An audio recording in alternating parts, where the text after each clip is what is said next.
Hello everyone, Social Coach Michael Knight here, and today we're going to be discussing the quote by the OG Benjamin Franklin that many men are dead by 25, but it's still decades go by before they're finally put in the ground. And I think this quote is more true today than maybe perhaps it's ever been in the past.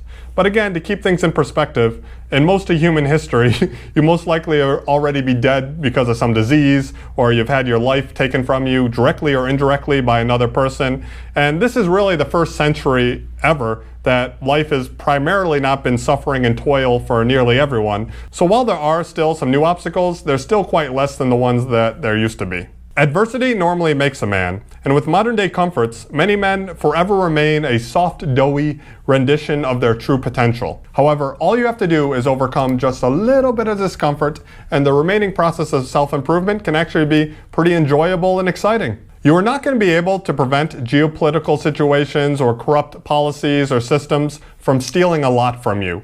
But are you really going to fully throw in the towel and just let them completely own and dictate your life? I'm personally going to keep doing my best to keep living an awesome life, to keep traveling the world, to keep going on adventures, to keep meeting new cool people. And this is the whole reason I taught myself social skills in the first place. I wanted to have choice. I wanted to have freedom. I wanted to be able to date the people I wanted to date. I wanted to be able to network and meet the people I wanted to meet. I didn't want to be reliant on and just pretend to be happy with whatever just happens to fall in my lap. I wanted to have choice. I wanted to have freedom. I wanted to have that confidence and that ability to go travel alone and go wherever I wanted to go and do whatever I wanted to do. I wanted to have that freedom. Now ask yourself, what do you personally want out of life? And don't lie to yourself. The smarter you are, the more convincing lies and elaborate lies you're going to tell yourself. Really, are you getting out of life what you want? You're going to have to check your ego at the door for a moment.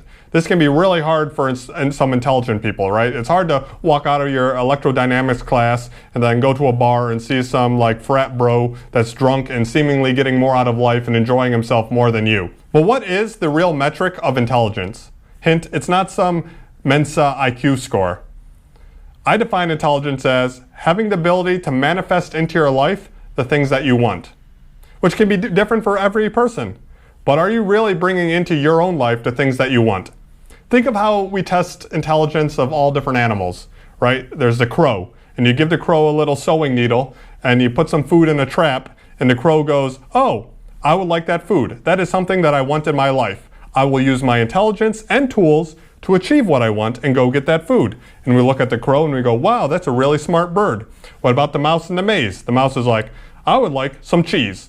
I'll use my intellect and ability to navigate this maze and bring into my life what I want. And we all go, oh yeah, that's a really smart mouse. And again, it can be a very big hit to one's ego, but you should ask yourself, well, if I'm so smart, why don't I have the things that I truly want? Do you want any level of autonomy, or do you want to be completely reliant on circumstance, luck, and other people's generosity? Ben Franklin also said, he that waits upon fortune is never sure of a dinner.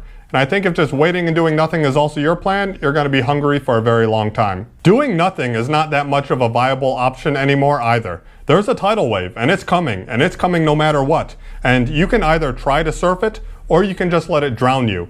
No one else is coming to save you. But fortunately, figuring out social skills and improving them is probably way easier than things that you have already accomplished. For example, if you applied the same mind and time that you used to pass, let's say, your differential equations class, learning instead what I'm teaching, you're going to improve. This very channel is filled with free resources that you can use. But sadly, most other people don't actually want a better life. They say they do, but in actuality, they don't. Many people don't want help and they just prefer excuses. They want to feel vindicated of responsibility and that somehow something is external or society in general has harmed them and they are the victim. I was once working with another coach and he was addressing a lecture of about 500 people in New York City, and he's talking to one of the guys in the crowd, and this guy is complaining about something or another, and the coach is finally like, look dude, we have a program in Miami next weekend. Are you busy? Why don't you come? And the guy's like, well, I'm not busy, but I don't have $2,000 to spend on the program. And the coach is like, fine, no problem. We already have other clients. You can join for free. And the guy's like, well, I mean, I would also have to get flights. And the coach is like, yeah, fine. I'll also pay for your flights. It's from New York, so it's not that much. And you know what? We also have an assistant with an extra bed in the room, and you can also bunk with him for free. So everything's going to be free. There's no cost involved. Just do it. And the guy's like, of course he doesn't agree to do it. And the thing is, what was the real excuse? Was the excuse the cost? No, the cost wasn't the real excuse. The real excuse was a lack of motivation or fear. And that is the vast majority of people. But it's the men who take advantage of these opportunities that are the ones that thrive in life. I personally don't go out looking for clients. I don't have any sales team.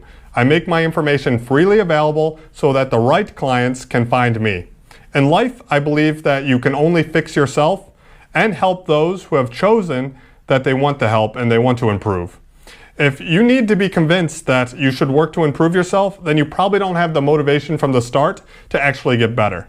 But if you are motivated enough, and if you're like I was and you're thinking, F this is not the life I want, I'm going to take things into my own hand and build my dream life, in that case, I probably can help you. And if you want coaching, either live or online, there's an application for that linked to in the description below. I think we've all seen in the last couple of years how quickly external circumstances can steal away opportunities. I mean, most of us were locked in our own houses for 2 years, for God's sake. So if you have the opportunity to do this now and the ability to do it, I wouldn't wait. Not only is it gonna make you sooner living the life that you really want to live, but in addition, who knows how long it's going to be available in the future. So do it now, and also remember to subscribe and keep an eye on my posts to my YouTube page. And I'll be posting the cities I'm going to be coming to this summer, as well as into the fall, and maybe I'll be in your neck of the woods. That's all for today. Please remember to like and subscribe, and I'll see you in the next video. Until next time, ciao.